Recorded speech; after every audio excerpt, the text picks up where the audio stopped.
Winning at sports and at sports broadcasting means changing things up. Just like La Quinta Inns and Suites is changing up their look. A renovated lobby that's so contemporary it even makes Golic look cool. Yes, it does. And a totally updated fitness center that even has Wingo feeling like a workout. I'm ripped. Plus plenty of comfortable spaces to hang out. Yep, this La Quinta look definitely has a vibe of victory. So you can just relax, refresh, and get ready for your next big meeting. Prepare to win at business with La Quinta Inns and Suites. Book now at LQ.com. Happy Friday, everybody. Welcome into another edition of Golic and Wingo on ESPN Radio and ESPN News. We are presented by Progressive Insurance. All phone guests will join us on the Shell Pennzoil Performance Line. Don't forget to tweet us at the 1-800-Flowers.com Twitter feed. And if you are so inclined, give us a call at 860-506-5505 and leave us your pithy sports take any way you seem fit, and we will get to it. Maybe. We will. Glad you're with us. Mike Golic Jr., Trey Wingo. How are we, boys? Well, we're doing great. We got some good voicemails yesterday of people breaking down their hockey teams. There you go. As the NHL playoffs Let's do that started. hockey. Talk a little puck. Talk a little puck. A little more puck to talk today. But tons going on. Obviously, the hockey playoffs already started. NBA playoffs getting ready to start. And you had that incredible meeting that I've been part of years ago. Yeah. The vaunted draft meeting, which goes on forever. It was the never-ending story. There's no question about that. We were all gathered yesterday in Baltimore, myself, Louis Riddick, Mel Kiper Jr., Todd McShay, Susie Kalber, and, of course, Kirk Herbstreit is going to be with us as well. And, of course, this is how you know you have pull at ESPN. You know, Herbie lives elsewhere. I live here. Susie lives up here.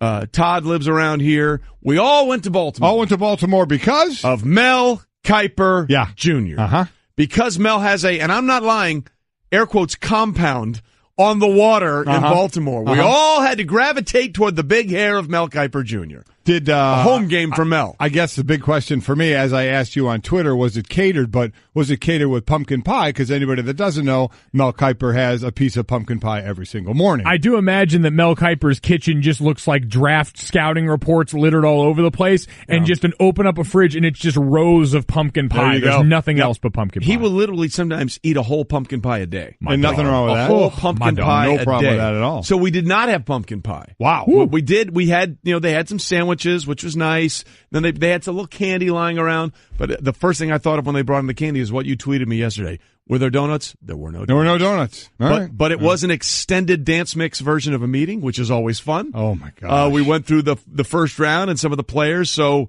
it's going to be listen, there's a lot to get into the draft, and especially some things that happened yesterday. Oh, boy. With the draft 2 weeks away, it's going to be all part of that. But we're looking forward to that, and there's lots of football to get into as well. But let's get the show started, shall we? It's time for Off the Top. Whether you like it or not, it's just beginning. With Golic and Wingo.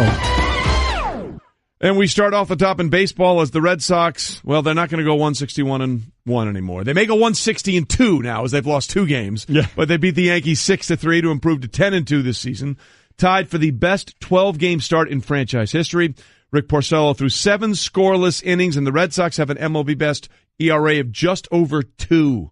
Yeah, their starters are getting the job done right now, sitting at 10-2 and playing incredible right now. We're going to go over the suspensions, too, from yesterday. You missed the fun yesterday of the base brawl with the Red Sox and the Yankees. But, taking that no-hit bit into the 7th inning for the first time in his career. Started slow last season before going on to lead the majors with 17 losses. This season certainly has been a different pitcher in this the first 3 games of 19 under the belts of both the Yankees and the Red Sox, and we only have 2 players suspended and a whole bunch fined.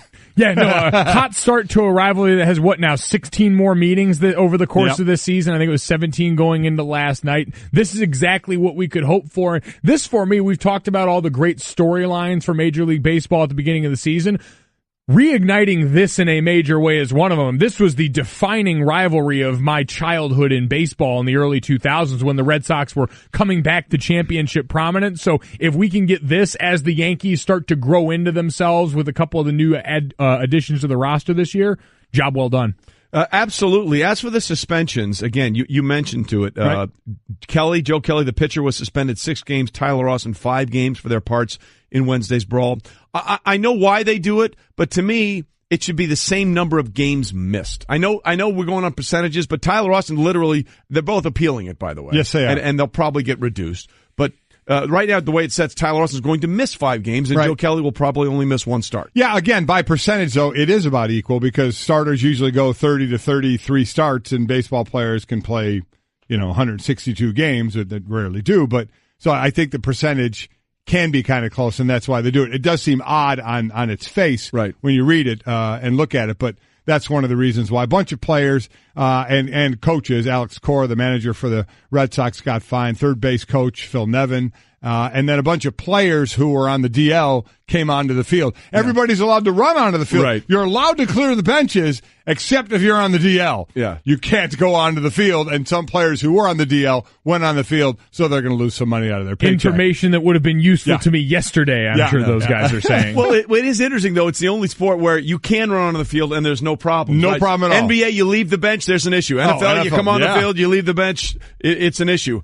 Major League Baseball, hey, everybody, come on out here. Unless you're on the DL. Unless you're hurting, which, by the way, if you're hurting, don't run out for a brawl to begin with. Exactly right. This just in, you might hurt yourself a little more. Like I said, no one really wants to throw a punch anyway, so why would you even waste your time running out there if you're hurt? Whoa, hey, back it up. It's because you want to be known as you went out there. Yeah. You don't Teammate, I had your back, bro. I had your back if anything were to happen. If that guy wasn't holding me back, I totally would have been there. Yeah. I'm behind you 100%. Literally, behind you 100%. Off the top. Speaking of 100%, starting as a DH, Shohei Ohtani recorded his first career triple Thursday, a bases-clearing shot that helped the Angels beat the Royals 7-1. Ohtani is killing it, Mike. Yeah, he absolutely is. I mean, it is pretty amazing where he is right now, what he's doing. Now, 26 at-bats, so when you read some of the things about him, leads the majors with a .769 slugging percentage as a hitter, minimum 20 at-bats. He has 26, so...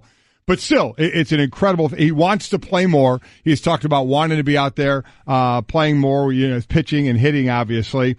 As I mentioned, 3 home runs, 11 RBIs now. He's getting it done. I mean, he was that storyline coming into the season. He's absolutely living up to it right now. Showed some speed, hitting that triple as well. He's showing all the tools that he has in his tool belt. It's been impressive. And I guess the question is going to be is, can he be consistent throughout the season doing this thing? Can he be, and can this staff contain themselves? Because he's chomping at the bit now like any young kid who's experiencing some early success would. Can this staff properly manage him? Can they have a long-term approach and not get too excited about these early returns? Because we do remember that, oh, by the way, they've also got Mike Trout on this squad as a guy who yesterday hit had 3 hits, I should say, including his 5th home run of the season, tied for the quickest he's reached 5 home runs in a season. So that was what Buster Olney came on the other day and talked about, is what this team is a legitimate force now to be contended with, because in addition to this surprise in their phenom, they've got one of the reigning and perennial MVP caliber players in the league. And every once in a while, Albert Pujols can still do things as well with a bat. But to the interesting thing about the slugging percentage you mentioned, it's also as a pitcher, he ranks 2nd in slugging percentage allowed with multiple starts. So he's literally doing everything that they thought he could be doing. The question is it sustainable?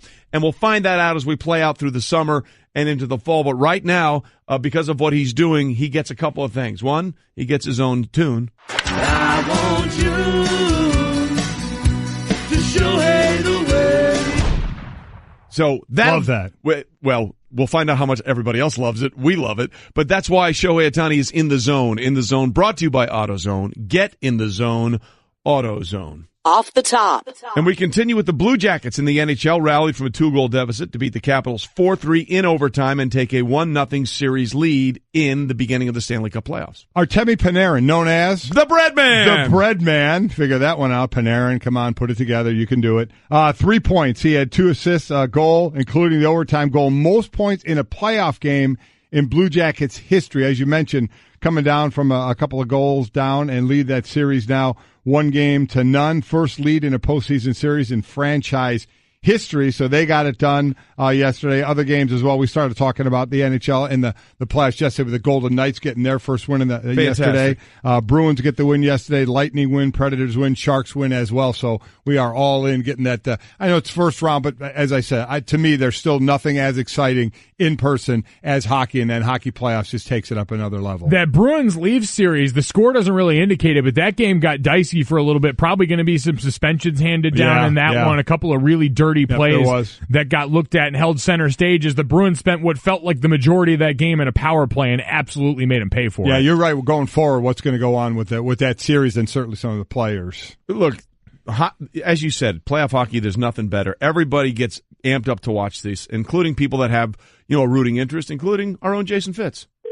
Boys, it's Fitz, and I'm telling you, the Preds are up 1-0 in the series. 2 words, Philip Forsberg. Just go watch the goal over and over and over. It's not a goal, it's a work of art, and it's just beginning. They're smashing cars, they're throwing catfish. The entire city is ready for this. Hop on now. Just become Preds fans. You'll be happy you did. 1 down, 15 more to go. 2 things there, Jason. A, thanks for calling.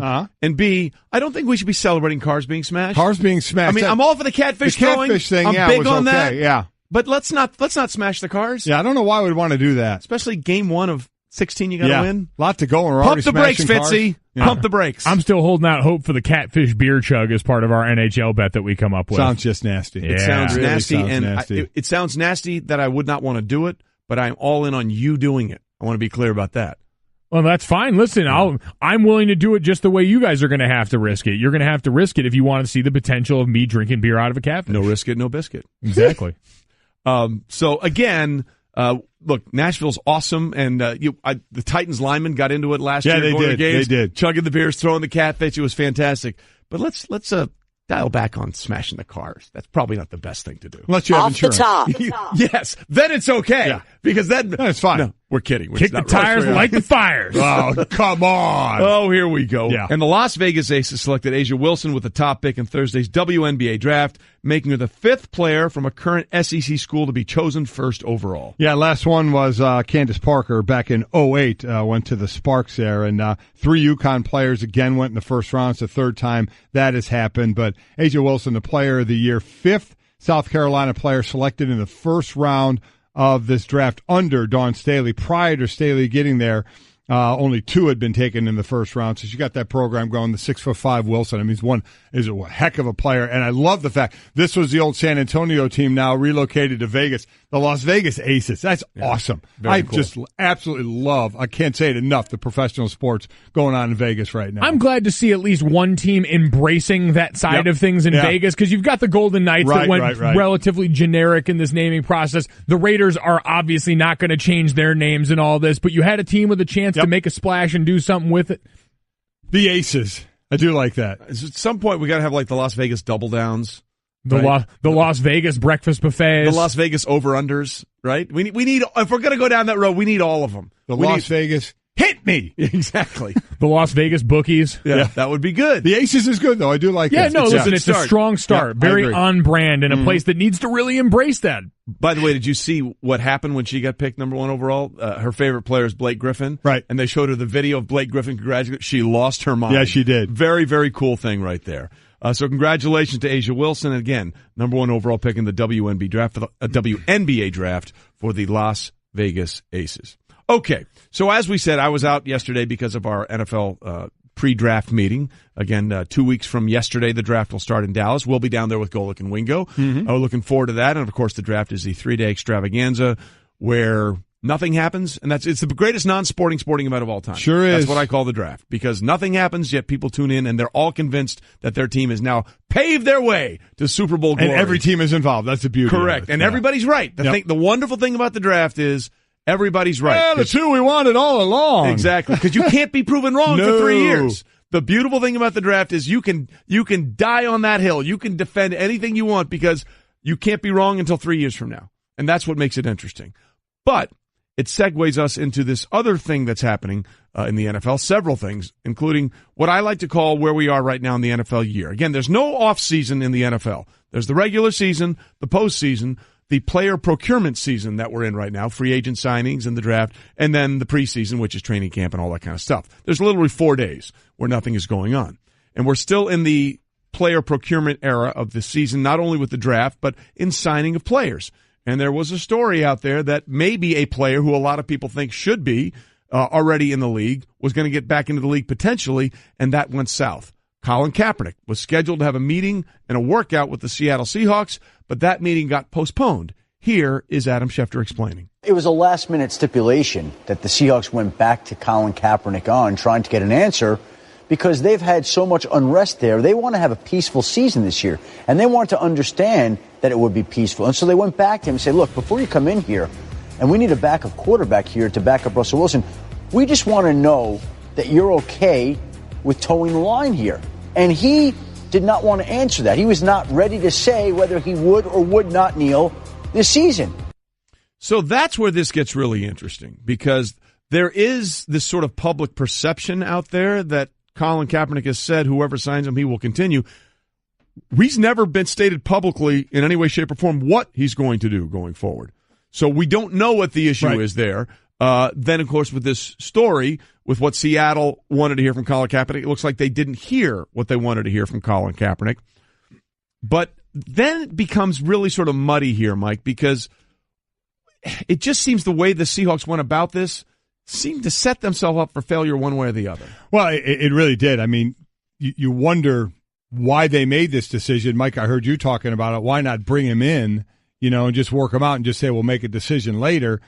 Again, that'll lead to different questions then of, well, we all know, let's all get past is he good enough to be a quarterback in the NFL with some of the other players that have been signed. He is. We all know that he is. Yeah. So what would have been the talk had they worked him out and then they said, we're going to wait and see what else we get? How many people would have said, well, come on. We know why you're not signing him just yet. Why don't you just say it? Because he's good enough to be a quarterback, and you're sitting there and you're going to wait now? We know what the real reason is, right? I mean, if I get it that if they were to just, because that was the thought, right? Just work him out and just say you'll make the decision later. But don't you think that would have led to questions of, wait a minute, there's no doubt this guy's good enough to be a quarterback. We all know the reason they're not signing him right now. There is, but we also know that workouts happen all the time, and we saw in a different setting with Robert Griffin III where they brought him in to throw for receivers in a workout that wasn't necessarily one for him that they thought was going to lead to anything, but ended up down the road where they said, all right, you know what, let's revisit some of the talks that we had before. They like to check in and see how guys are doing. You can excuse it away in a number of different ways that in my mind at least lessen the blow than something as stark as, now, you know what, we're going to put this on hold right now. And then know and understand that we know that this report didn't come from the Seahawks side, that they broke this off because he didn't agree to kneel or didn't agree to give them a plan, whatever you're talking about in this. So you know that someone else is going to take control of this situation if you leave it this ambiguous. That to me doesn't make sense with an organization that's used to dealing with these kinds of issues. Well, that's where this really gets into another level of conversation, because you could make a very, very convincing argument that over the last 5 years, no football organization has been more proactive and progressive in allowing their players to do what they want and say what they want than the Seattle Seahawks. Right. And look at what has happened this offseason. One of the most outspoken, Richard Sherman, see you later. Michael Bennett, see you later. It is almost as if they have decided, like Pete Carroll has said, you know what? We need a complete reset here. Right. Because the idea that the Seahawks, of all teams, would be the ones to say, hey, let's pump the brakes on Colin Kaepernick based on what he may or may not do, that's a complete 180 from where this franchise has been. And Pete Carroll used to say, hey, we want our guys to be who they are and express themselves. That is clearly not the case anymore. Well, it's certainly not the case. Yeah, not the case here. And let's get down to what this really means. Forget what Colin Kaepernick was kneeling for. Everybody has their opinion about it, whether you like it, whether you don't like it, whether you think it should happen during a game or not. We've been down that road ad nauseum. Let's get down to what this is. And also, remember, Colin Kaepernick is suing the league about collusion, correct? Yes. So if you think that's going on. This may help his case, by the way. Well, it may. We'll see. But the bottom line is this. These are individually, independently, privately owned teams. Correct. And as I was reading a lot of Twitter on this, again, on both sides of it, and one I read that was very, very black and white. Every team, every player, or Colin has every right to do what he did, but the owners have every right not to sign him. And this is true. We said this a bunch. Freedom of speech only protects you from the law. It doesn't protect you from consequences or the decisions of people who own private companies. It just doesn't. If you don't like the rule, the Yankees forever have the rule no facial hair, right? I mean, it pales in compared to this, but it's, you know what I'm saying. You can make the rules if you own the team. If you don't like the rules, okay, that's fine. You can rip the team. You can find a way to not like that team or that person. Let's be honest. It's the owner doing this, right? The owners are making the decisions here on what they want to do. They have a right to decide if they want somebody on their team or not. And if they didn't hear what they wanted to hear from Colin Kaepernick, and again, you can completely disagree with it and destroy it, but it doesn't matter what I think, doesn't matter what you think, Mike, doesn't matter what you think, Trey, or anybody else out there thinks. It only matters what the owner of that team thinks. And then if you don't like what the owner of that team did, you can, if you have any effect on that team, if you're a fan, if you're by memorabilia or anything like that, you can have your own effect on that team if you don't like what they did. Well, that's where I disagree then, that it doesn't matter what you or I think. It absolutely matters what everyone thinks, because that's what these owners are reacting to. Now, some of them hold beliefs of their own that they're unwilling to compromise, because I think the one thing that we've seen through all of this is, and I get so over all the rights talk, because it's a way to excuse away everyone's personal morality in a way that absolves them from having to really be involved in this conversation, especially on the ownership side. Well, it's my right to make the decision about my business. Well, it is. I understand it is, but we also just assume that when we say they're doing that we apply it to one segment and one group of thinking in this population, and we prioritize their thoughts over the thoughts of everyone else, where clearly, like you said, it's divided a lot in here. Mm-hmm. So what you're saying is, if that's the line of thinking that you buy into as an owner, you're prioritizing one side over another, and I'm just always curious what that reason is. Well, the reason is money, yes. Isn't it? Well, I understand that, but so only one group of people spends money on that? The people that support Colin Kaepernick don't spend money and watch the NFL? But is it wrong for the owner of a company to go with what the majority of the people want, because then you get the most money? I'm asking, do we know that's the majority anymore, is my question. One, we don't, and two, this is more about, to me, bad business practice. If you're looking at this and saying you're creating problems for yourself the way you went about it, I'm not even saying they're in the wrong. I'm asking why. I'm asking why you went about it this way that you did this time around. With Seattle specifically. With Seattle specifically this time. That's the most interesting thing here. Why didn't you just well, I think they know, because if they work him out, they're going to say, wow, he's good enough to play in this league. And then we have to make that decision. Now we have to make, if we don't sign him, everybody's going to question us on why we didn't sign him. And this is a way out of it. But your point is very interesting. And we'll continue that conversation, because we got to get to a break here. But there's a lot in what you just said that needs to be parsed and separated. Golic and Wingo, presented by Progressive's Home Insurance. Get your quote on Progressive today. More on Colin Kaepernick and more on what's going on with San Francisco and one of the best players that fell to them in the draft for the reasons that they may now find him not available to play for them. We'll get to that. Hey everyone, Mike Golic here. Support for the Golic Wingo podcast comes from our friends at Rocket Mortgage by Quicken Loans. Chances are you're confident when it comes to your work, your hobbies, your life. Rocket Mortgage gives you that same level of confidence when it comes to buying a home or refinancing your existing home loan. Rocket Mortgage is simple, allowing you to fully understand all the details and be confident you're getting the right mortgage for you. To get started, go to rocketmortgage.com/Mikes. Equal housing lender, licensed in all 50 states, NMLS, consumeraccess.org number 3030. Winning at sports and at sports broadcasting means changing things up. Just like La Quinta Inns and Suites is changing up their look. A renovated lobby that's so contemporary it even makes Golic look cool. Yes, it does. And a totally updated fitness center that even has Wingo feeling like a workout. I'm ripped. Plus plenty of comfortable spaces to hang out. Yep, this La Quinta look definitely has a vibe of victory. So you can just relax, refresh, and get ready for your next big meeting. Prepare to win at business with La Quinta Inns and Suites. Book now at LQ.com. Because Jay Billis and a lot of these guys that we'll hear from have smart answers, and they're a lot smarter than me. You're pretty smart. You're probably the smartest one in the show, so don't start saying you're not that smart, because that really hurts Trey and I. Hold on. I like how you just lumped Trey into that. We'll have an IQ test later Trey, to determine that. Trey, you just got your phone number hacked, so I mean, come on. It's Golic and Wingo. Still not quite sure how you got there from that conversation. But whatever. Golic and Wingo, ESPN Radio, ESPN News, presented by Progressive Insurance. All phone guests join us on the Shell Pennzoil Performance Line and tweet us at 1-800-Flowers.com Twitter feed. Okay, we were sort of finishing up the conversation here about what's going on with Seattle and why they decided to not work out Colin Kaepernick because they couldn't get clarification as to whether or not he was or was not going to continue his kneeling. And Mike, you brought up a point, Junior, I got to be clarifying here. Junior, you brought up a point about what do we really know about what fan base they're serving or not serving by deciding going down this road. Yeah, it's just always an interesting assumption I think when we look at the NFL, because it's lauded as this very broad, large fan base that you have to constantly appease both sides of. That's usually the line why the NFL has constantly tried to stay away from issues like this, because they want to stay right down the middle on a lot of things. And that's their argument. But then when push comes to shove, it seems like on these issues, you're catering to one side when you're saying, well, Colin coming in is going to be a bad headline for us. Well, him not being there is a bad headline for you with a lot of people already. So this is the one thing. We deal with so many unknowns in this situation. And so we're not on the inside of those meetings on the business side for these teams if they can quantify which section of our fan base we're getting the most return from. And we're also not on the inside of what these conversations between a team like Seattle and Colin were, because, again, this situation just doesn't make sense to me.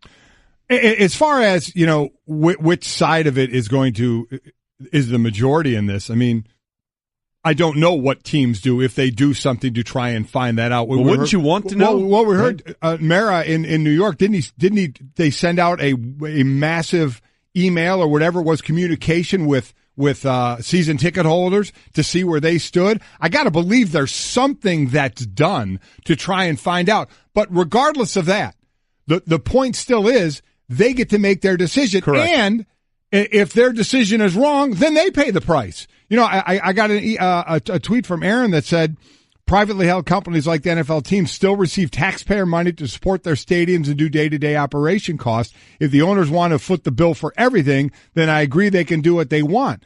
Well, they can do what they want. They're privately held. But to Aaron, to partially agree with you, they can be held to the consequences as well. If a player wants to speak up and a team doesn't want to sign him because of that, the team has every right to do that because they're privately held. And also then, if fans of that team or consumers of that product, if it was a regular company, want to fight back by saying, we're not going to give money to your business, then the owners of teams or owners of companies, they can feel the consequences as well. They can. Look, at the end of the day, what you're saying is absolutely correct. Colin can choose to do what he wants to do, and as long as there is no overriding, hey, let's all get together and not do this collusion, the owners of the NFL have the right to do what they want to do, and the question then becomes, which one do you believe or is actually affecting your business one way or the other? And that's where we are in this. Let's just be honest about that. By the way, this from Adam Schefter, the Seahawks have now signed a quarterback, former Washington quarterback Stephen Morris.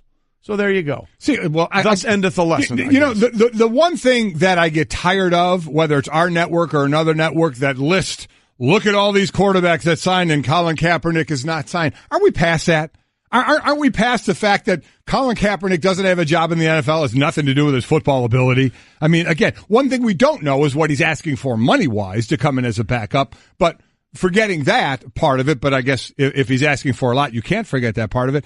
The listing of quarterbacks that we've never heard of before, well, how are they in the league? And Colin's not. Come on, we know. We're past that now, aren't we? Yeah, I think a lot of that is just leftover rawness from the fact that for so long one side tried to sell us on the idea that Colin was over the hill and that all these different things about him as a player. So all that stuff still holds up. For me, this is just as simple as why and how they went about this this operation. I guess that's what I still can't understand, because that indicates motivation on both sides. At this point, what motivates Colin as a person? He's got so much going. He's been a figurehead for this movement. He is the guy that spearheaded and led to everything else that's come. But it's a movement that we've also seen fracture. We've seen Malcolm Jenkins, some of the guys in the Players Coalition, and Eric Reed, some of the guys closest to Colin Kaepernick, have disagreements in the way to go about this going forward. So what motivates Colin now? What motivates Eric Reed, who's also looking for a job?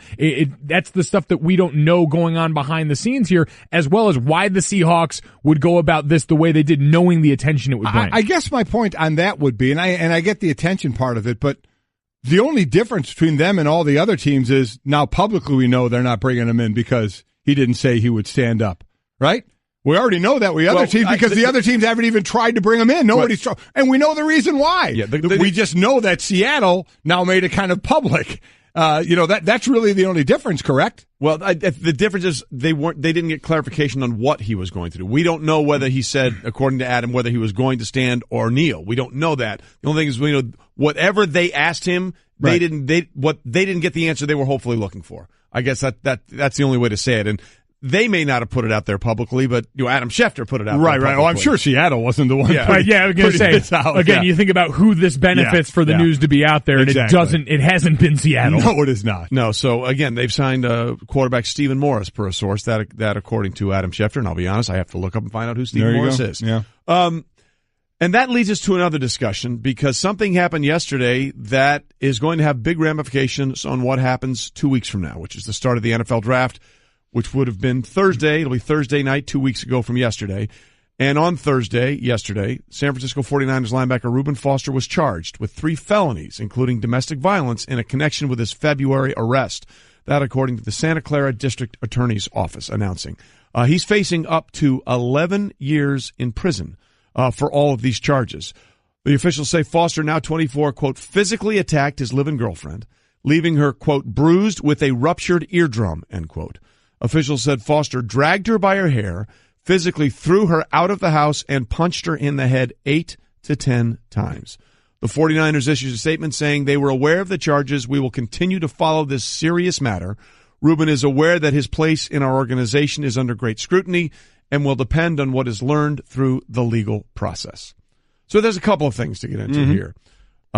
Let's just be honest about this, and it's never been changed, and it's never going to change in the NFL. The better they think you are as a player, the more leeway they're going to give you. That's never going to change. Nope. That is always going to be the case. It's a sliding scale of justice. We're not saying it's right. We're not saying it's wrong. We're saying it is.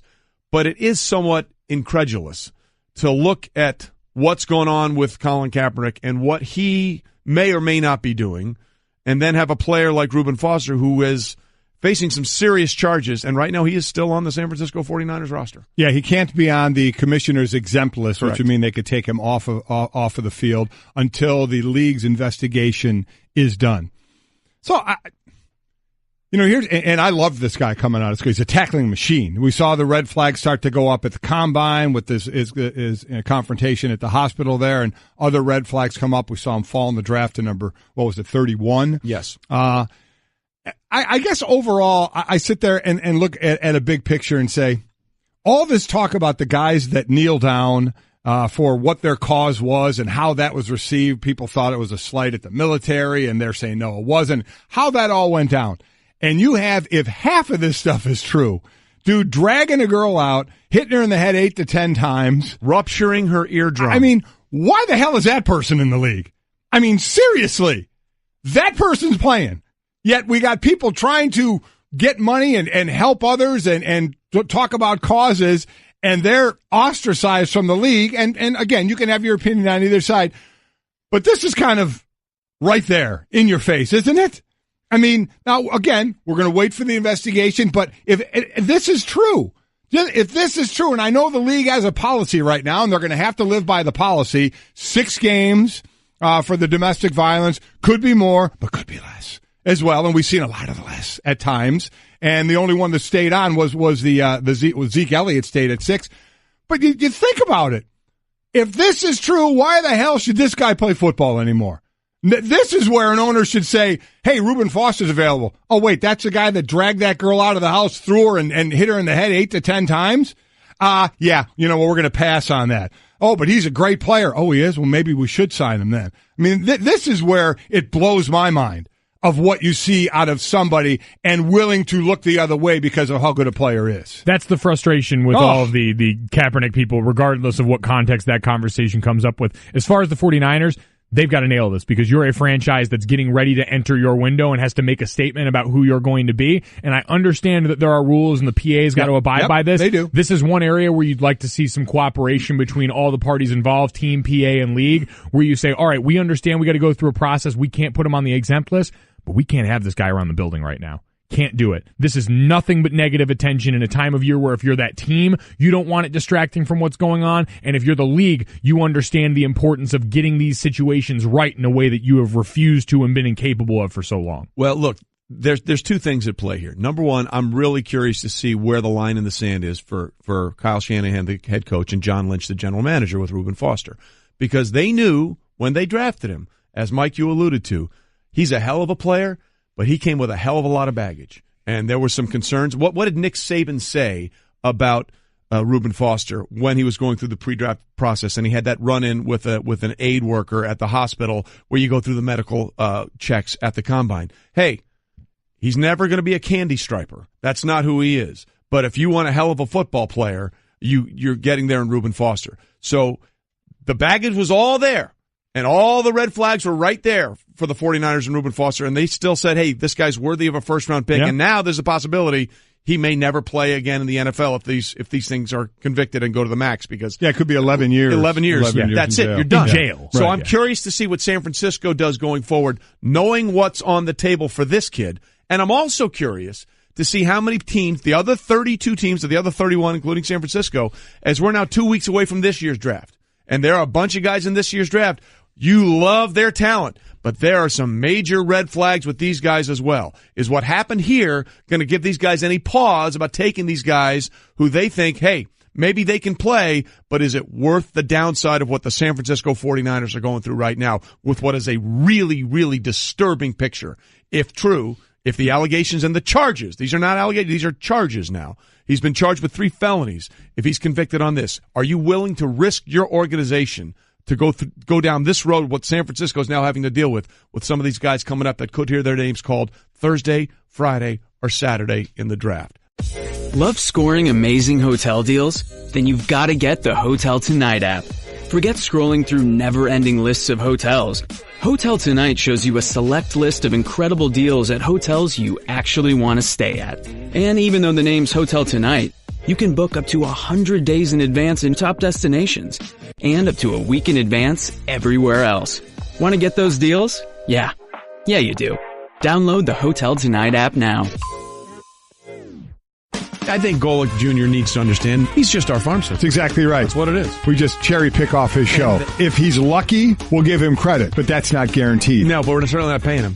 No. Paying him? No. I still haven't given him my bill from raising him. Time for a little Straight Talk, brought to you by Straight Talk Wireless. Best phones, best networks, no contracts. Yeah. Little young MC in the background there. All right. Golic and Wingo, ESPN Radio, ESPN News. Again, get us at the 1-800-Flowers.com Twitter feed, or call us at 860-506-5505. Okay, all three of us are here. We're going to run through this. All right, we got the NBA playoffs starting, and we got to figure out who's going to win each series. Okay, by the way, here are the NBA radio playoff games this weekend. Saturday, we got the Spurs at Golden State, 2:30 Eastern. Sunday, we got the Pacers and the Cleveland Cavaliers at 3. So let's start going through them. Good thing we gave ourselves a lot of time for this. Well, sure. We're going to fly through. Rapid fire. People like rapid fire. Let's go. Toronto, Raptors, Washington Wizards. Who do you got and how many games? Old Mike. There are those that think Washington may give Toronto a go here. I don't think so. I'm going to say Toronto in 6. I'm going to say Raptors in 5. I'm going Raptors in 5 as well. Okay? Now, 2 versus 7 in the East. Celtics, no Kyrie against the Bucks. Ooh, I like this one. I'm going Milwaukee in 6. Whoa! I'm going the upset. 6. Yeah, in 6.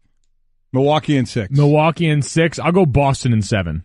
Okay. I hate this. I'm just like you. I'm going Boston in 7 as well. I want to take Milwaukee, but I'm not really sure. Sixers, Heat. 3-6. Man, is Philly ready? Is Philly ready for They've won this? 16 straight games. And Embiid's going to be back. What? Maybe in the second game. I don't know if he's coming back in game 1 or not. I'm going Philly in this one. I'll go Philly. I still like the number 6.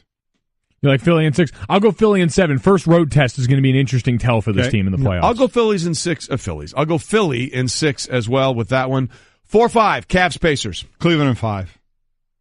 Cleveland in 4. I'll go. Ooh, sweet. You're killing me. I'm going Cleveland in 4 as well. I'm taking the Cleveland Cavaliers in 4. Okay.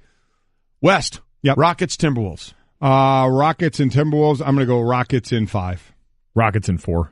Sweep. I'll go Rockets in 5. Okay. Golden State versus San Antonio.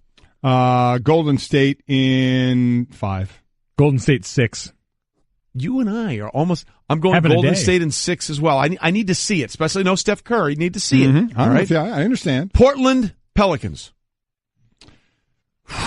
Wow. I'm gonna go Portland in 6 on this one. Dame and company have been one of the, I think, an underrated team in the Western Conference this season. I'll go Portland in 7. I will also go Portland in 7 there. Oklahoma City versus Utah. Wow. Oklahoma City, the hottest team out there right now. In Utah, I think I'm going to go OKC. I'm going to go OKC in 6. Utah Jazz Boys in 7. You're going on with them, huh? Okay. I'll go Utah in 6.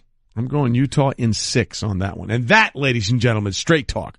Brought to you by Straight Talk Wireless, nationwide coverage on America's largest and most dependable 4G LTE networks. Coming up, Woj joins us to tell us why we're wrong, and that should probably take 7 seconds. Yep. I'm a one-trick pony. Literally. I show up at kids' parties and act cute. That's pretty much it. So excuse me for being bitter. When Geico says not only could we save you money on car insurance, but we do more. Like give you 24/7 access online, over the phone, or even via our award-winning mobile app. Well, ooh la la. Aren't they multi-talented? Hey, I said organic carrots. Geico. Expect great savings and a whole lot more. Winning at sports and at sports broadcasting means changing things up. Just like La Quinta Inns and Suites is changing up their look. A renovated lobby that's so contemporary it even makes Golic look cool. Yes, it does. And a totally updated fitness center that even has Wingo feeling like a workout. I'm ripped. Plus plenty of comfortable spaces to hang out. Yep, this La Quinta look definitely has a vibe of victory. So you can just relax, refresh, and get ready for your next big meeting. Prepare to win at business with La Quinta Inns and Suites. Book now at LQ.com. Golic and Wingo on a good Friday morning, ESPN Radio and ESPN News. A little classic Garth Brooks from Mikey C. bringing us back in. Presented by Progressive Insurance. Phone guests appear on the Shell Pennzoil Performance Line. Tweet us at the 1-800-Flowers.com Twitter feed. By the way, Mikey C., the board op, his breakfast. You know what his breakfast is? Cigarettes? Cigarettes. He's already had 2 today. Yeah. Mm-hmm. Cigarettes, a hash brown, a Pop-Tart, and an energy drink. Woo! Breakfast of champions. I wonder how baby. all that tastes as you're ripping darts, you know? There you go. There's a cup of water mixed in there. There's a cup of water. Oh, boy. Just hydration. Just to put it all together. Get it all going. Just think of that mixture swilling on Seals down. in all the juices. That's why we think he's going to live to be, 34. There you go. Glad you're with us on a Friday morning. Woj is in studio. Yes, he is. ESPN NBA insider extraordinaire Adrian Wojnarowski will join us, giving us the Straight Talk, brought to you by Straight Talk Wireless. Best phones, best networks, no contracts. Woj, a lot to get into as we're getting set for the start of the NBA playoffs, and it's also the awards season and all that kind of stuff. We'll get into that, but first, you want to do what's trending, Mike? Let's do it. Okay. And Shohei is trending in all the right directions. Shohei Ohtani. 3-run triple in the Angels' 7-1 win over the Royals. He had to get a new at-bat for his triple that broke open the game, and it cleared the bases as Ohtani continues to do everything they thought he could do, Mike. And he said he wants to play more, said he wants to be involved even more, and I'm sure they'll take their time with the team. Obviously is doing very well ahead of Houston right now, but still early in the season. Mike Trout is still doing Mike Trout things, which he always does, but Ohtani has been, what a great storyline. How about this, too? Before the game, he was signing autographs. He gave one of his bats to a 6-year-old who asked him for it. Yeah. How about that? Just, the players before the game have some time to sign some autographs. As it was put, some 6-year-old boldly asked for it before the game, and Ohtani gave it to him. At that point, start asking for other things. Can I get your helmet? If I knew I was going to get the back, how about some Loge tickets? Or, can I get next week's salary? Yeah, how about it? You never know what people are going to give. Oh, man, that kid, he is playing right now. You know what that 6-year-old should have asked for? What's that? The drop. I want you. Shout out for you, chicken fingers. This is for you. Shohei the way. Yeah. By the way, he now leads the majors with a .769 slugging percentage as a hitter, minimum 20 at bats. Now he has 26 at bats, so he but still, I mean, listen, from what we saw in spring training to what we see now, the Angels got to be unbelievably happy about that. And second best slugging percentage as a pitcher, 136. I mean, not bad. You name it, he's doing it. Well, the Red Sox bold attempt to go 161 is over, but they're still on pace for 160-2 as they improve to 10-2 on the season as once again they take down the Yankees. Yeah, Rick Porcello had himself a big night here, a no-hitter into the 7th inning. He's 3-0 with a 183 earned run average. It compares with the way he threw beginning in his Cy Young Award season in 2016 when he was 5-0 in April of that year, and he started out 3-0 with a 183 ERA. The starting staff for the Red Sox is the best in the business right now. And by the way, on a side note, suspensions did go now. Kelly, the relief pitcher for the Red Sox, got 6 games. Tyler Austin got 5 games. Other guys got fined. Some players who were on the DL ran out on the field. They got fined for that. Alex Cora got fined as well, as long as Nevin, the third base coach for the Yankees, but Kelly and Austin are appealing, so we'll wait to see what happens with that process. And again, the record of 10-2. Alex Cora in his first season as a manager. He's the fourth Red Sox manager in history to win 10 of his first 12 games. Joe Morgan in '88, Lou Boudreau in 1957, and Ed Barrow way back in 1918. I think we all remember that. Oh, sure. James Harden is almost 30, and he is all about the blind dates. All about him, Mike. He has no issues. He likes the blind dates, but one thing about him, he doesn't really eat on blind dates because he says he gets food stuck in his teeth. And, obviously nobody likes that look. And if you're on a blind date, I mean, the one thing now, you've been married a long time, I've been married a long time. If you're out eating and something in your teeth, your significant other will say, hey, you got something in your teeth, man, clean that up. Blind date, that's probably not going to happen. You'd want to find a way to be kind of uncomfortable. Right. So he doesn't really eat a lot because he doesn't want to have food stuck in his teeth. What I find interesting about that is, listen, anybody can get something stuck in their teeth. To me, you might have food particles in that beard. Yeah. I mean, that to me, if you're James Harden, that would be the bigger concern.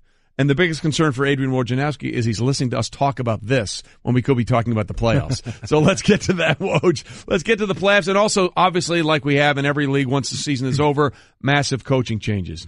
Knicks get rid of Jeff Hornacek. They're now in the search. So what do the Knicks need to do? I mean, is there a guy they're targeting? Is there someone that's on their radar? Are they wide open to anybody in the buffet line?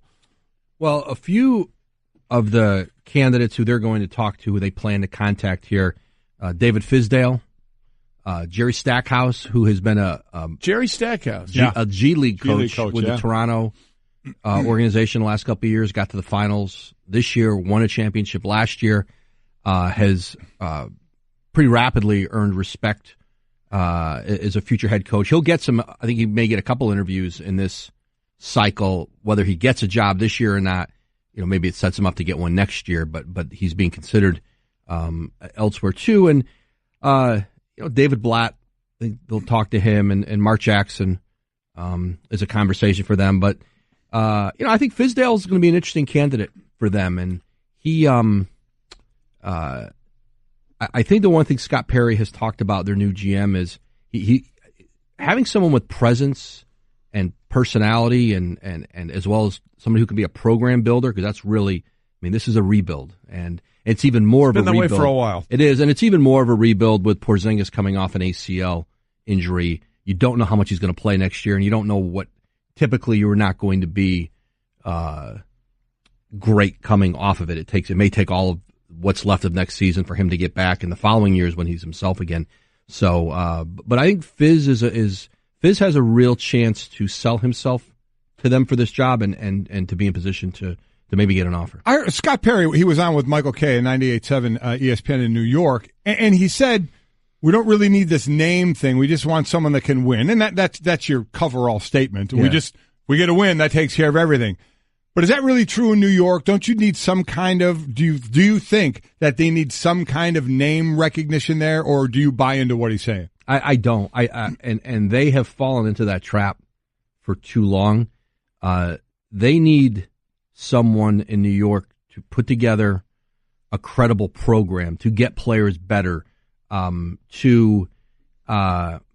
they need stability in that job. They have cycled through coach after coach, and they've not had stability in the front office. And it's no accident, that they won one playoff game in 18 years. Right.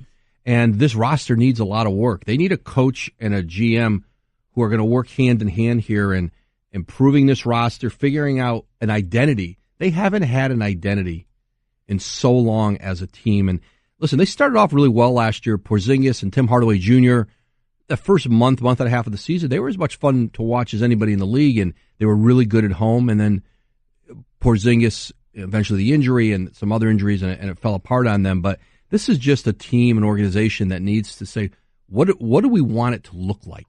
Yeah, Adrian Wojnarowski, our ESPN NBA insider, with us in studio.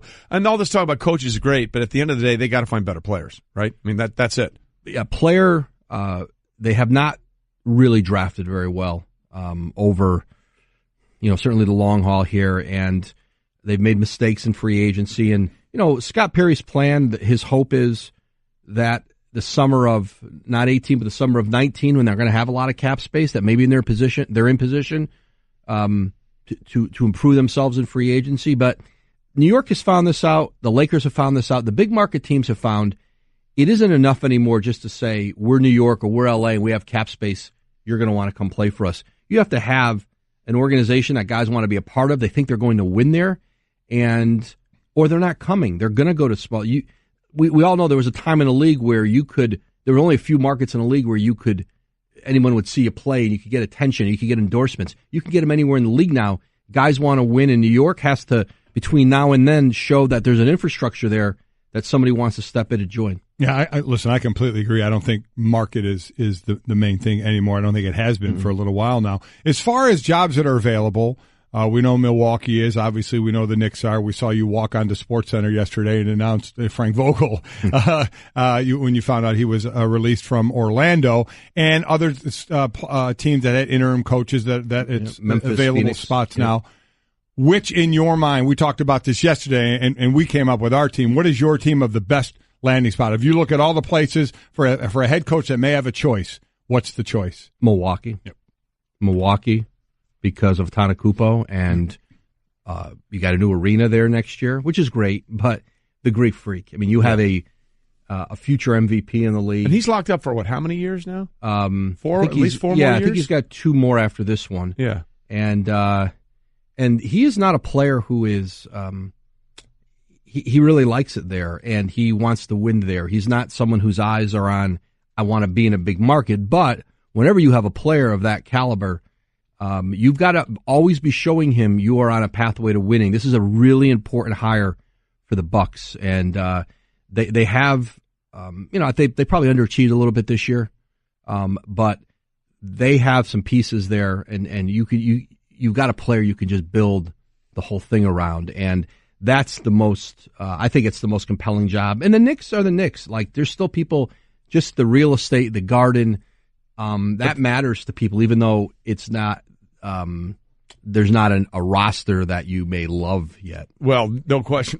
no doubt about that. To put it mildly, is ESPN's NBA insider Adrian Wojnarowski. And there's going to be more openings. I think there are more jobs that are going to become available. You may see another wave of firings after the first round of the playoffs, the second round of the playoffs. Like, there's going to be teams here who don't meet expectations and who've won a lot of games who could make changes. So I think you may see as many as 8, 9, 10 jobs open this spring. Forgetting the playoffs. How about Doc Rivers at the Clippers? Listen, I think both sides there are determined to try to find a pathway together. He's got a year left on his deal. The Clippers would like to bring him. Certainly, they're bringing him back next year, and I think they'd like to find a way to get something done longer term. But that conversation, I think there's still more conversations that are going to happen between Steve Ballmer and Doc Rivers, but I know Lawrence Frank, Mike Winger, their front office. They feel like they have an elite coach. They don't want to be out in this coaching marketplace. They're not finding a better coach than Doc Rivers. Again, by the way, Giannis is signed through the 2021 season. We got that confirmed, so he's got 3 more years left, which would make that very interesting. Okay, that's for teams that are trying to go through rebuilds. Let's now look at these teams that are in the postseason, because it's getting really interesting for a couple of reasons in the East. Obviously, the injury to Kyrie changes things dramatically, and the fact that he won't be there. And then you have the situation with Philadelphia. How much stock do you actually take into what they've been able to accomplish during this 16-game winning streak? Remarkable. It's remarkable. The level they've played at, and to do the back end of the streak without Embiid, where they really struggled. There was some stretches in the regular season they really struggled to win games without him at all. They're as tough as anybody in the league at home right now. I mean, there's an energy. Yeah, and it's a hungry city. They've been waiting, and it's a great sports town. It's a great basketball town. Like, Philly's like one of the I don't know if there's any great college basketball cities left in America, but Philly still is that, and it's a great NBA city, and so it's been a while, and so you feel that in that building. They're feeding off of it, but I think Miami is going to be a real tough series for them. That is an elite, that is a Hall of Fame coach in Miami, and Eric Spoelstra, who is tremendous in playoff series and making adjustments in attacking your weaknesses, camouflaging his own, and I think that it's just a tough-minded, physical mindset there. They're not the most talented team, but I think that will be a long series. Of the teams outside the norm that we talk about, the Cavaliers, the Rockets, Golden State, those other teams, of the 76ers being one of them, which team do you think will free agents, big-time free agents, I don't mean just LeBron, because free agents, big-time free agents will look to go to, other than the Houstons, Golden States, Cleveland? Is Philly going to be one of those teams? They have a chance to be, and they have a max salary slot they could use this summer, or they could roll it over another year. They could, they did the 1-year deal with J.J. Redick. They could do another 1-year deal, kind of use as a placeholder for their space for next year when there'll be another class of free agents. But yeah, if you want to step in and win, if you want to be a place, and there's just such an upward trajectory there because of the young players, Philly has the makings of that, and guys love playing for Brett Brown. I think you're going to see guys certainly want to play with Ben Simmons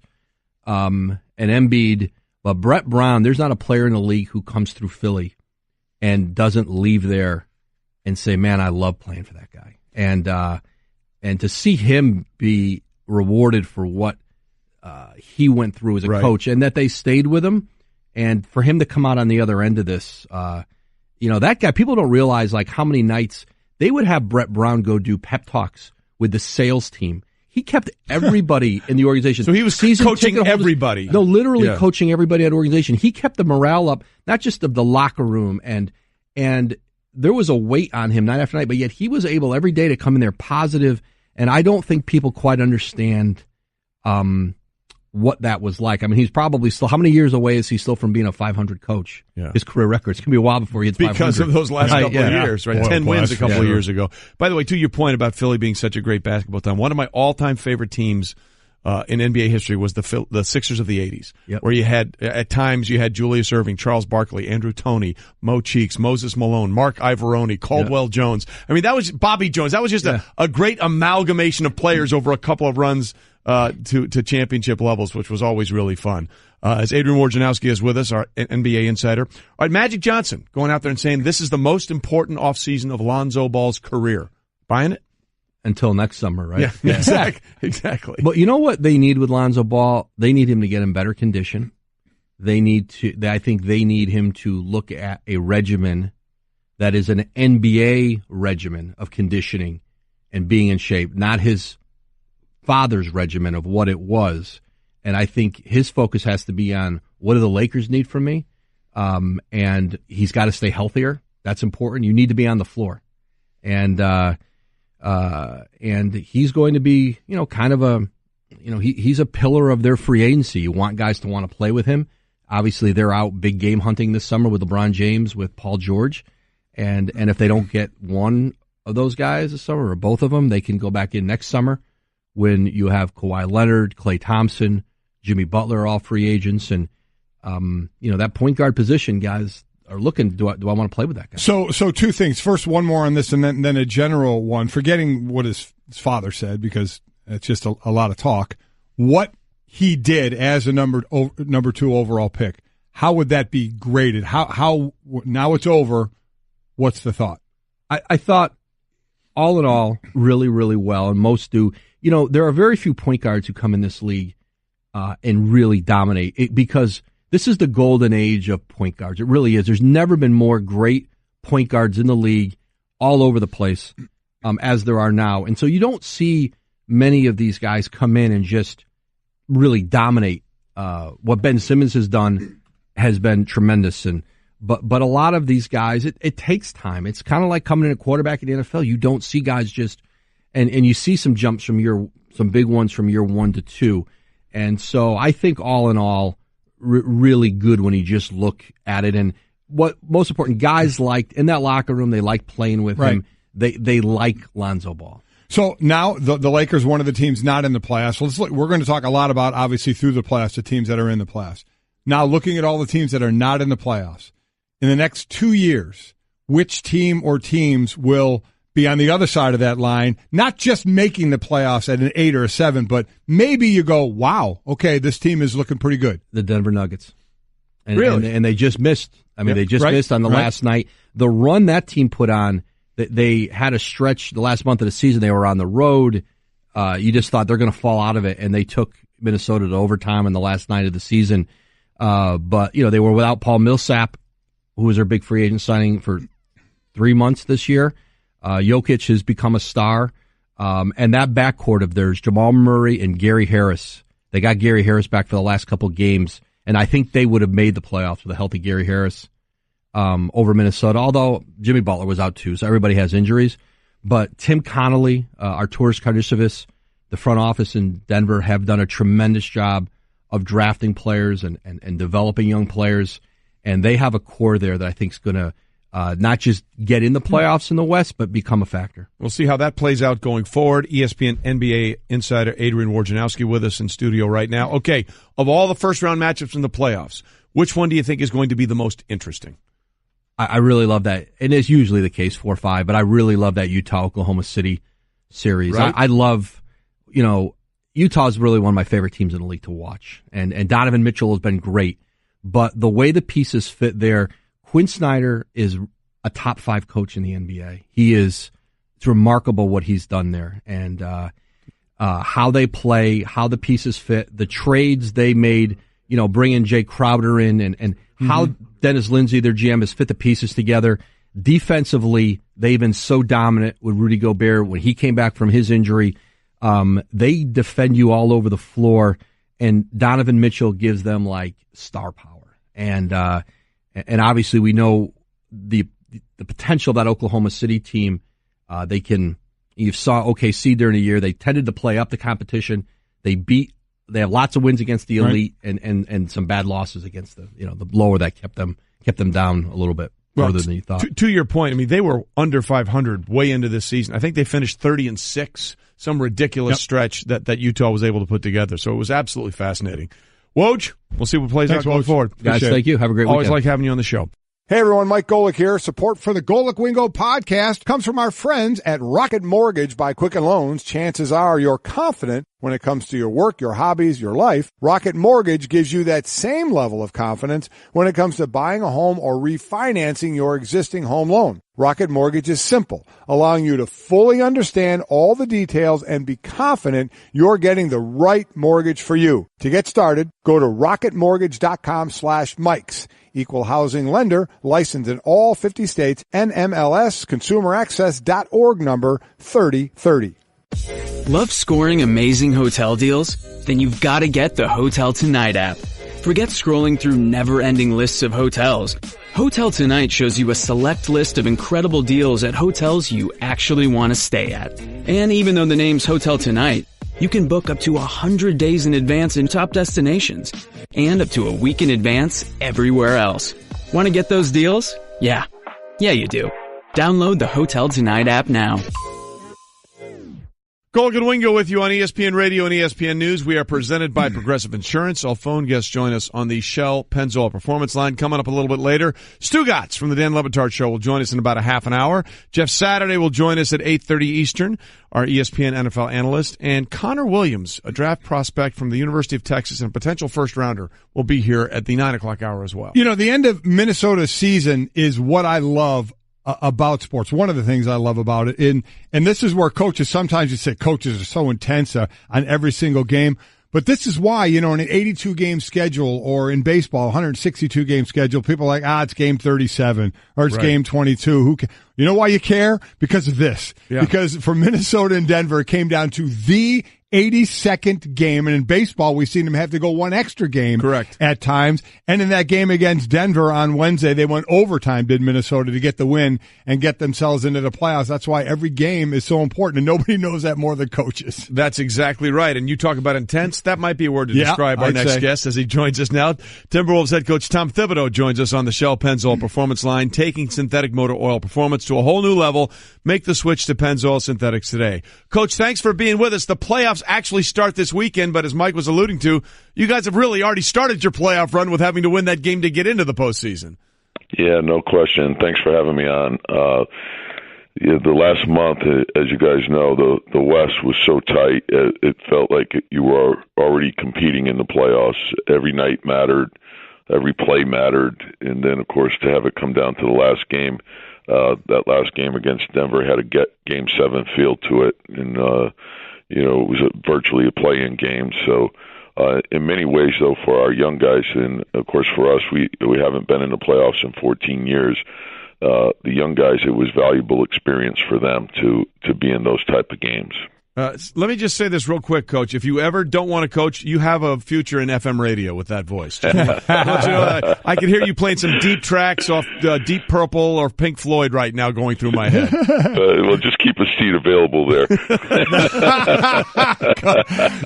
You just mentioned it. First time in the playoffs in 14 years. But you have, like Karl Anthony Towns and Wiggins. These are young guys. It's your second year there. Jimmy Butler just got there as well. So they don't know or haven't been around for a lot of that history. So what did it mean there to the fans who have been there for a lot of them for that time frame of not being in the playoffs? Mike, Minneapolis is a great sports town.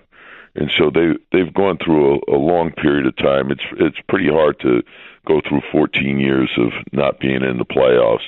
So it was beaten down pretty badly. And I think for the players, that the best part about our team is the fact that Cat is young and Andrew is young and Tyus Jones is young. They're only going to get better. But for I think the city and our fans, just to have a team that can come out and play hard and compete, I think that was exciting and it resonates with our fans. And so we were very fortunate to be able to add Jimmy Butler, a guy who's 28 years old, just going into his prime. Being a top 10 player in the league, but also being a two-way player and adding a lot of mental and physical toughness to the team was exactly what we needed. And of course, we were very fortunate to also get Taj Gibson and Jeff Teague.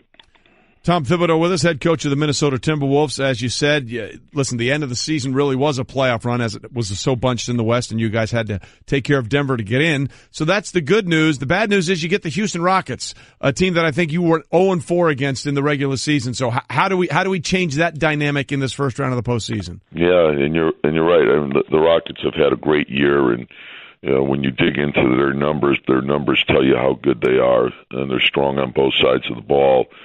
So you have to play for 48 minutes against them. Everyone thinks of them mostly as an offensive team, but they're also an excellent defensive team. And you can't have a bad 2 or 3 minute stretch against them because they can put a lot of points up in a short amount of time. So playing for 48 minutes, challenging shots, they're going to take 40 to 50 threes. You got to be up on them, a lot of long rebounds, but they have guys that when you have two elite players with the ball, and James Harden and Chris Paul, puts a lot of pressure on your defense. So we're going to have to do a great job of trying to contain dribble penetration, and a guy like Capella puts enormous pressure on the rim. So we have to have good body position against him, and then you have to have discipline to close out to the shooters. At this point, when you play a team 4 times and now you're in a series with them, you know them, they know you. How much is it still? I know it's got to be adjustments in game, but how much is it X's and O's in preparing for these guys, or just flat out, hey, we know what we have to do, and it's all about execution?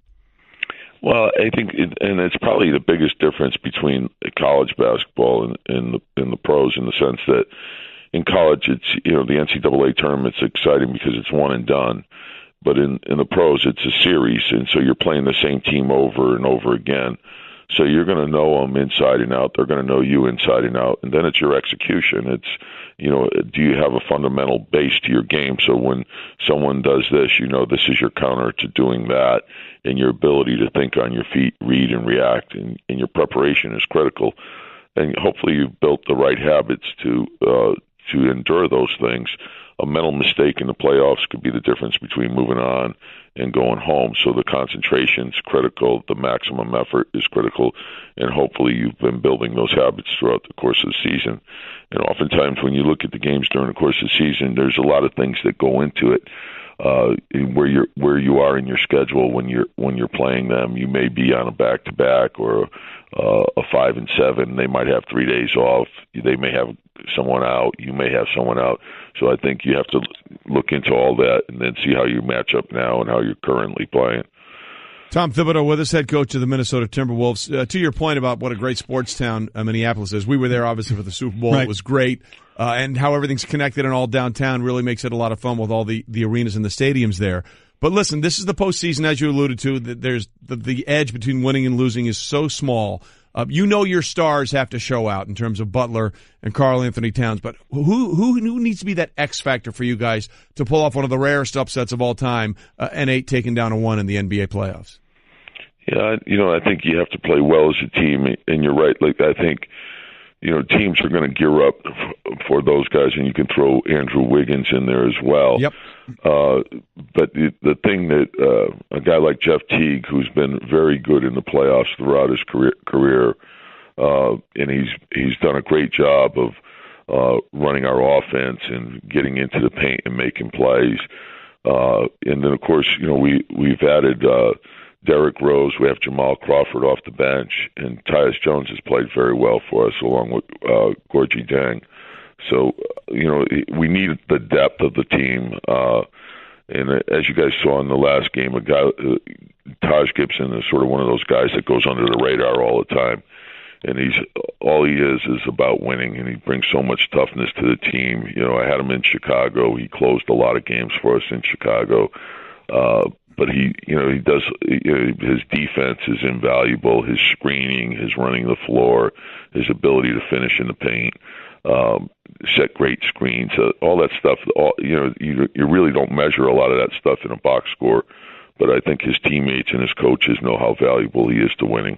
Coach, you've been in this game a long time. Got in college coaching back in '81. First time in the NBA was in the late '80s with Minnesota as an assistant. So you've been around this a long time. You look at, like, your team average, I think, 22 threes a game. And for the Rockets, they average right around 500 threes a game. I mean, honestly, actually, it's 501. We did the math. It's actually 42 threes a game that they attempt. Just from when you started coaching in the NBA to now, do you still see it? I mean, it is going this way. I mean, how different is it for you in coaching that to where, man, you take a three, don't even think about stepping inside the 3 line. We need a 3. Well, there's several things. One, you guys remember the 90s, the physicality of the game. Oh, yeah. And the rule changes really, I think, have led us to where we are today. In the 90s, you had virtually power forwards were playing the small forward position, and if you cut through the lane, you were going to get hit, and you're going to get hit pretty good, and you could grab and hold on the perimeter. And the game became too slow, and it was very difficult to score. So, with the intentions of the rule changes was to open up the game, and I think it's done that. I think the game is in a great place. I think you're seeing now more small forwards are playing the power forward position, and you're seeing a lot more shooting on the floor. And I also think you're seeing the development of the big guys now. Like, we have one in Karl Anthony Towns that can play away from the basket, shoot threes, put it on the floor, attack the basket, or play back to the basket. Denver has Jokic. There's a lot of guys like that now, and it's really opened up the game. And to Houston's credit, and I was in Houston when Daryl Morey got there, and he was an outside the box thinker, and the 3 was a big part of his thinking, and certainly our league has embraced it, and you're seeing everyone shoot a lot more threes, and it's I think it's made it an even more interesting game now. Well, it certainly has extended where you have to defend. There's no question about that. Yeah. I would imagine and guys are shooting them deeper and deeper, and Houston's a big proponent of that. They're Eric Gordon, Ryan Anderson. They're 3 or 4 steps behind the 3 now. Well, listen, that'll be something you have to take care of when you go up against the Rockets, no question about it. Coach, we appreciate you being with us. Best of luck against Houston, and we look forward to your playlist of the greatest Led Zeppelin hits of all time. There you go. Thanks, Trey. Thank you, Mike. All right, bye now. That is one of the best voices of all time. It's a phenomenal voice. Phenomenal voice. Dude's got pipes, man. You imagine coaching in the early 90s and having your 7-footer throwing up threes? You'd say, sit down. Yeah. Karl Anthony Towns averaging about 4 threes a game at 7 foot. I mean, it's what they do, man. In the late 80s, the late great Manute Bol developed a 3-point shot. And it was like, oh, look how crazy this is. Now literally everybody is doing it. It's nuts. I'm a one-trick pony. Literally. I show up at kids' parties and act cute. That's pretty much it. So excuse me for being bitter when Geico says not only could we save you money on car insurance, but we do more. Like give you 24/7 access online, over the phone, or even via our award-winning mobile app. Well, ooh la la. Aren't they multi-talented?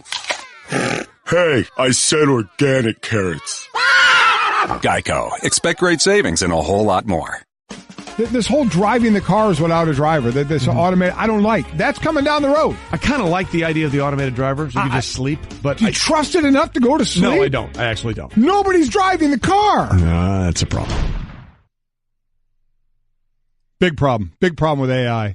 Golic and Wingo, presented by Progressive Insurance. Small business protection just got easier. With more than 30 coverage options available, Progressive has you covered. More at progressivecommercial.com. Okay, so as we continue on this Friday morning on Golic and Wingo, again, we're inside 2 weeks away from the start of the draft. It's one of my favorite things of the whole year. I get it if you don't like it. I think it's awesome. And one of the things that's going to be really interesting is what the Cleveland Browns are going to do with two of the top four picks, number 1 overall, number 4 overall. They've started to assemble, in the words of their GM, John Dorsey, their new GM, actual real football players. Right. Mm-hmm. One of them, of course, was the trade they made to pick up Jarvis Landry from the Miami Dolphins. And now they're close, Mike, to finalizing a long-term deal for Jarvis Landry that would average more than $15 million a year. Mm-hmm. So there's a lot to get into there. First and foremost, Jarvis Landry is a catch machine. Yes, he is. I mean, he's the equivalent of a bounce back in baseball, or hitting a tennis ball off a wall. It'll come back to you every time. Yep, 112 receptions last year. 2 years ago, he had 110 receptions. So, yes, he'll catch the ball. But here's the interesting thing when it comes to Jarvis Landry. He is, in every way, shape, and form, the definition of a possession receiver. For example, he had 112 catches last year for less than 1,000 receiving yards. Now, let's put that in some sort of perspective. There have been 101 players with 100 catches in a season since the AFL-NFL merger of 1970. Landry is only one of 4 out of those 101 who didn't reach 1,000 receiving yards. And the other 3, they were all running backs. Yeah, I was just going to say, I bet they were running backs. LaDainian Tomlinson, Matt Forte, and Larry Centers back in the mid-'90s. Was it for the Redskins or the Cardinals? I think the Cardinals. I think it was the Cardinals, yes. So anyway, you're paying now premium dollar money for Jarvis Landry. It looks to be close to $15, $16 million a year. Here are the receivers that are in that category of money. Antonio Brown, not a possession receiver. Mike Evans, not a possession receiver. DeAndre Hopkins, not a possession receiver. Sammy Watkins now with the Chiefs, potentially overpaid at $16 million, right? But he is a lid lifter on defense. So are they right to look? You're worth what someone will pay you. That's exactly right. I get it, but is this the proper use of the resources of the cap space for the Cleveland Browns? He did have 9 touchdowns. He did, which is more than the last 2 years combined. Now the last 2 years, not the 2 years previous, he had over 1,100 yards in both those years. And he averaged 10.5 and 12 yards per catch in those. So better in those years. But certainly you think big-time receivers are averaging a little bit more than that. But it's certainly more than 8.8 that he averaged last year per catch.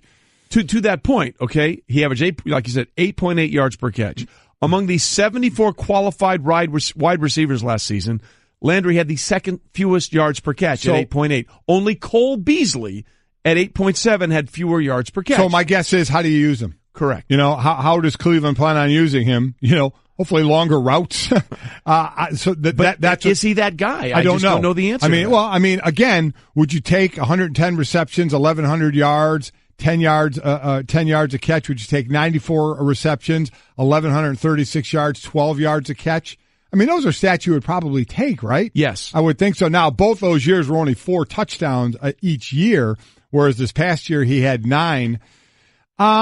It's an interesting signing. One thing I'll never say is someone's overpaid. No. Because someone's willing to pay you, get take your the money. You take your money. And it's right there with, I think that, the top guys are at 17, 18. He's now going to be at 50. And I think that the deal may be around 47 guaranteed. And that's what you're looking for. That's what Odell Beckham is looking for now. He doesn't want to play on 1 year. He wants to get that big deal. And he may be in line for about 60 million guaranteed. That's what they're looking for. So it seems like a lot when you look at the production.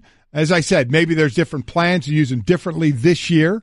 At 5'11", 208, you'd hope you'd be down the field a little more. But you see slot guys with shorter receptions anywhere. Just look at, i.e., the New England Patriots. Well, that's sort of the issue here. I mean, look, if someone is going to pay, you take that money. And is he a good player? Absolutely. Is he a player that's going to help your team? Absolutely. But let's be honest.